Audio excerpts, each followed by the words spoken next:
I think it's linked to question number 2. Old condo has no value. Maybe we'll start with that. What are your young chaps take on older condos, like those more than 10 or 20 years old? What's the take on that? I think my first question would be, is there going to be still demand for this kind of old condos? Yeah. So what's your take on that? I think for this old condo, right, the main impact would be that in Singapore business ruling, if the condo or the HDB falls below 60 years of remaining lease, there will be a limit on the CPF usage. Hence, you cannot use a full CPF. You cannot take the full loan. For now, bank loan is about 75%. Once the buyer cannot take the full loan or cannot use a full CPF, he might not be able to buy property. So the buyer pool will be smaller. So that's the stigma. Of course, subsequently, government came up with a new ruling saying that for HDB, as long as the youngest age of the buyer plus the remaining lease can hit beyond 95 years old, then this CPF usage can be fully utilized. But as a guide, this 60 years is still a stigma. So that's why this bar curve plots freehold land value versus a 99-year value. So you can see that once the 60 years mark is reached, right, the depreciation get very bad. And actually, a lot of people forget about this decay thing, which is a very, very big concern for a lot of buyers. Before COVID, right, I think 99 years back, when our Prime Minister, Mr. Lawrence Wong, was born a minister before he became a PM, he was in MND. He gave a statement in the newspaper saying that not all old HDB can en bloc or SERS, SERS, Selective En bloc Redevelopment Scheme. It's called SERS. When that statement came out, right, a lot of old HDB became hard to sell. So a lot of people scolded him. But he's just merely stating the fact. Because not all old HDB can be en bloc. If not, it's going to cost the government a lot of money, and where is the money going to come from? From state coffer. So not possible. So for old condo, the lease decay is a very real concern. So, but for me, right, it usually depends on perspective. Older condo is bigger. So I'll ask what's your buying objective? You're telling me, Dennis, I want to buy a house to stay, and I want bigger space for my family. This is called for owner occupation, own stay, so-called. Without any economic or so-called investment consideration, then buy older condo is good. To be honest, right, most of us will not survive beyond 100 years old or even 95 years old. Maybe most of us will be about 80 plus years old. So most of the time, we can live in the house beyond that. But when we're thinking about 99 or even 999 or even freehold, right, it's more like consideration for the next of kin, the next generation. So if you're selfish, you're just thinking for yourself, actually, most of the time, 99 years is enough already. But a lot of us want to have this perspective. I want to stay, free stay, don't need pay rent, yet the property will increase in value. That's what most people want to. So if you have that perspective in mind, try not to buy a too old condo. Because once it reaches the remaining lease get less than 60, your buyer pool will shrink. When buyer pool shrink, your offer will lower as well. But having said that, right, this old condo, when the government allows developers to en bloc, it changed the dynamics of the whole thing really. This last time I used to say, hey, mine is a 99 condo and left 60. So after 60 years, this condo or project will revert back to government. But now it's not so straightforward because now the government allows you to do an en bloc, tear down the whole building and top out the lease. So this 99 years get refreshed. This allows this thing called en bloc strategy, right? So when do you use the en bloc strategy? So for this en bloc strategy, right, I always think that for these two profiles. Number one is that for people buying for own stay. When you buy for own stay, right, you want a bigger space and you got budget constraint. Because in the market, I got a lot of buyers who say, hey, Dennis, I want a 3-bedroom. But 3-bedroom, right, depends on your location. Sometimes when you have budget constraint, you're either buying near MRT or you're buying further from MRT but bigger space.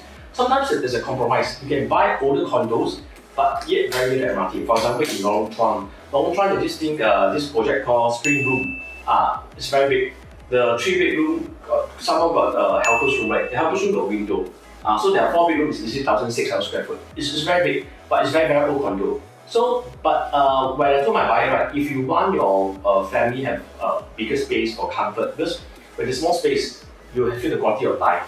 So for such cases, but your budget constraint, so go for condos like Spring Room. For Spring Room, right, you can buy, renovate, you spend about 80k to 100k to renovate. Then your next 10 years, your family will be a shape of a very happy family. And then you wait for en bloc. Okay, en bloc is not guaranteed, but to me in Singapore, right, Very few condos can survive within 40 years of age. So that means when you try to buy a condo that's about 25, 29, 30, stay there for 10 years, hope en bloc. If en bloc doesn't happen, you continue to stay. But if en bloc happens, it's like striking like lottery totally. Because the payout for en bloc right, is about 50%, 100%. That means if your condo is worth $1, the developer, in order to ask you to vote yes and get out of the project, right, they have to pay you $1.5 to $2.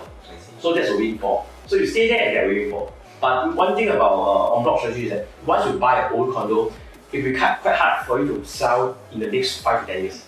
Yeah, because of the remaining lease, that's 60. Yeah, so to me, on top of this, Spring Room and Valley that one is about less than 60 years already. So you cannot take full loan, you cannot take full CPF, but that one is very near to MRT. So profile number one is you buy to stay and wait for en bloc. Profile number two is for those buyers, right, for investment. So for such buyers, right, usually they buy low floor, buy second floor. Buy already, spend about 20-30K for the renovation. They use China tiles, they just touch up on the bathroom, everything. Then rent out.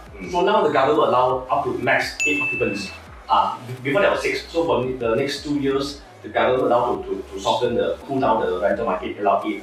So imagine now, Valley View is always top of my list. Valley View, the unit there is at least 1,500 square feet. Per square feet is about 1,000 per square feet, about that. So one whole unit is about 1.5, 1.6, about that range, almost 6 million. So if you have that size, you can carve up into 6 or 8 rooms, rent out to 8 occupants. One occupant, assuming you charge them one occupant about 1,200 per person. 8 packs times 1.2K is about more than 10K already. So after you pay out your mortgage, you still got the excess cash. So for this profile number 2, right, you buy the rent out, you collect passive income. So you also cannot, they're only for en bloc, but again you have to wait. If the en bloc doesn't happen this year, you have to wait, continue rent out until you got en bloc, then you got to wait for. On the note, right, how can one tell, or like what are some of the telltale signs that a project might go through en bloc? This one is the black box set. But generally, I did a lot of research. For en bloc, you just see number one, whether the condo is well maintained. It's very true, right? More people will vote yes. This once the things set to get Goya, get spot, right? The MCSCP up now, people must chip in, man, that's sign number one. Number two, do you have a lot of very old school design, like Mandarin Garden got a lot of shelter car park. There's old school design. You cannot see it in a lot of places. Like Bayshore Park got 7 to 8 tennis court, one mini soccer field. Although I got mini soccer field, but the soccer field is still very long one. You run a few rounds, you'll die one. Got canteen, there's Bayshore Park. So these are the very old school design. And also other than that, right, just want to check out the surrounding price. Are there a lot of new condos being launched? And the price difference between the per square foot in that the condo that you're targeting and versus the rest. Once the difference gets too big, right, then I mean this makes sense because the developer said, hey, nearby is selling for 2,500 per square foot, and Valley is only selling for 1,000. So I buy you, I unblock you, I tear down, I build more units, I sell for 2,500. So the price difference must be there. And last, right, is my own experience. I've talked to a lot of people. When you want to aim for en bloc, although en bloc is a black box, but the thing is, you must check the MCSCP. Hey, is there any en bloc attempt, flip en bloc attempt? Because why? The thing is that you will never marry our first boyfriend or first girlfriend. So when first time en bloc, I usually fail one. I've been to one en bloc myself. I never bothered to go work in East Point Green. So that was about my investment condo, about 20 plus years old. Then they started en bloc. So I said, wow, so young and quite well maintained, very difficult. I want to win for, but I don't want to waste time to vote. A lot of people call me to vote, but waste time. Just usually when first time en bloc, right? All the residents will be happy, right? Something that's worth 500 million, they ask for 1,000 million. Because they want a lot of money, so not realistic. It's after your first boyfriend, girlfriend, second boyfriend, girlfriend, then you find that, hey, there's no perfect girl, there's no perfect boy, that's very compromised husband or wife. So 3 times lucky. Sometimes once en bloc 3 times, maybe a chance. So that's how you see after every fifth en bloc attempt, right? You see a wave for investor. Wow, never feel en bloc chong really. Then there's wave number 2, wave number 3. You know that former the Park Esta, I can't remember the Eunos View what it's called. The former Park Esta. My friend was living there. They formed 3 times already. So when in 2018 the en bloc wave came back, right? They are the first one to chow one. They said, wow, en bloc wave coming already. The committee said, oh, coming, break the gong, everybody on committee. Then you're the first to roll out and sell en bloc. That's the Park Esta. So they are experienced already. The price is there already. This last time asked for 100 million, for example. Is it not possible? Then 98 or 97 or third time, yeah, it's not lucky, you have experience already. Yeah. So sometimes when you meet a beautiful girl, 30 years old, and marry you, not because you're lucky, because she's really possible. Please like, subscribe, and follow our YouTube and TikTok channel. I'm Dennis from Home Seller. We help condo owners sell condo for 4,999 and HDB for 1,999.